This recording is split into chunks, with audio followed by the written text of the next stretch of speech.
안녕하세요. 대출상담사입니다. 금융사에서 주택담보대출 상품을 취급하고 있고 대출 상품 관련 유용한 정보를 공유하고 있습니다. 자, 오늘은 스트레스 DSR 규제와 관련된 내용인데요. DSR 규제로 인해서 대출 한도가 원하는 만큼 안 나오는 경우에 한도를 늘릴 수 있는 현실적인 방법을 알려드리도록 하겠습니다. 자, 스트레스 DSR 규제 관련 대출 한도를 늘릴 수 있는 방법, 주택담보대출 한도 증액할 수 있는 현실적인 방법을 알려드립니다. 라는 주제로 설명드리겠습니다. 자, 주택담보대출의 한도를 결정하는 요인은 세 가지가 있습니다. 대출자의 연소득, 대출자의 부채 상황, 그리고 대출 상품 옵션입니다. 이렇게 세 가지고요. 대출 한도를 산정할 때 연소득이 많을수록 또 부채가 없거나 적을수록 대출 상품 옵션 선택에 따라 대출자에게 유리하게 작용합니다. 즉, 이렇게 유리하게 적용을 할수록 대출 한도는 늘어난다는 얘기죠. 자, 세 가지 요건을 한 가지씩 살펴보겠습니다. 첫 번째, 대출자의 연소득 관련 내용입니다. 자, 소득 금액은 많으면 많을수록 유리합니다. 동일한 조건이더라도 소득 적용을 어떻게 하느냐에 따라 대출 한도가 다르게 나오게 됩니다.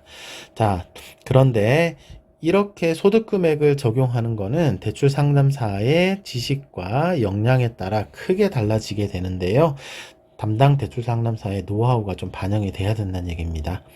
자, 예를 들면 직전 연도 소득 금액을 적용할지 아니면 올해 받고 있는 소득 금액을 적용할지 어떤 게 대출자에게 더 유리할지, 그리고 장래 예상 소득을 적용해서 소득을 더 크게 늘릴 수 있는지, 그리고 소득 계산 방식을 어떻게 해서 소득 금액을 더 크게 적용해 줄 수 있을지, 이렇게 여러 가지 방법으로 소득 금액을 좀 더 늘려서 적용을 할 수 있습니다. 다시 한번 말씀드리지만 이렇게 소득 적용하는 방식은 대출 상담사의 노하우가 크게 작용을 합니다. 자, 두 번째는 대출자의 부채 관련된 내용입니다. 부채는 적을수록 유리합니다. 자, DSR 적용 및 대출 한도를 산정할 때 부채는 총 금액을 적용하는 게 아니고 해당 대출의 연간 상환 금액이 적용됩니다. 대출 금액이 총 금액이 얼마냐에 따라서 달라지는 게 아니고 그 해당 대출을 연간 얼마만큼 상환을 해야 되느냐, 그거에 따라 대출 한도가 다르게 적용이 된다는 얘기입니다. 자, 보유 중인 대출의 종류, 금리, 상환 기간 등에 따라 대출 원금이 동일하게 1억이더라도 어떤 대출은 연간 상환 금액이 3천만 원이 잡히기도 하고요. 어떤 대출은 900만 원이 잡히기도 합니다. 그래서 연간 상환 금액이 크게 잡히는 대출을 일부 상환하게 되면 주택담보대출 한도를 많이 늘릴 수 있게 되는 겁니다. 예를 들어서 기존 대출 3천만 원을 상환을 했는데 주담대가 1억이 증액되는 거죠. 이해되셨죠? 그래서 어떤 대출을 얼마만큼 상환했을 때 대출 한도가 얼마만큼 늘어나고 얼마만큼 갚아야 원하는 만큼 대출 한도가 나오는지, 이런 부분은 개별적으로 제가 대출 상담을 할 때 컨설팅을 해드리고 있습니다. 다음은 대출 상품 옵션에 대한 내용입니다. 주택담보대출 상품에 따라 선택 옵션이 조금씩 다르고 이에 따라서 대출 한도가 크게 달라질 수 있습니다. 자, 제가 여기 첫 번째, 두 번째, 세 번째 이렇게 세 가지 나열을 해놨는데 한 가지씩 봐보겠습니다. 첫 번째는 DSR 50% 상품을 선택하는 겁니다. 대출 주담대 상품은 DSR 40% 상품이 있고 50% 상품이 있는데, 자, 스트레스 DSR 40%를 충족해야 하는 상품에 비해서 DSR 50% 상품을 선택하면 대출 한도가 140% 정도로 상향됩니다. 자, 그런데 DSR 50% 상품은 보험사 등 비은행권 금융사에서 판매 중이고요. 이 비은행권 금융사 상품은 저금리와 중금리 상품 두 가지가 있습니다. 저금리 상품은 시중은행 정도 수준 한 연 4%대 상품으로 받을 수 있고요. 중금리 상품은 연 5% 초반에서 한 5% 후반까지 금리가 나오기 때문에 아무 보험사 간다고 다 이렇게 한도가 늘어나는 건 아니고요. 저금리 상품을 판매 중인 회사를 잘 골라서 진행을 하셔야 됩니다. 자, 두 번째는 상환 방식을 원금 균등 방식으로 선택하는 겁니다.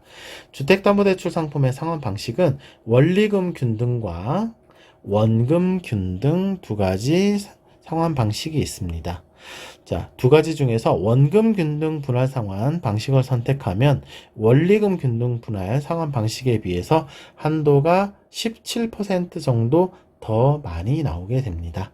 예를 들어서 원리금 균등을 했을 때 한도가 5억이 나왔다면 원금 균등 분할 방식으로 하면 5억 8천까지 대출 한도를 올릴 수 있는 겁니다.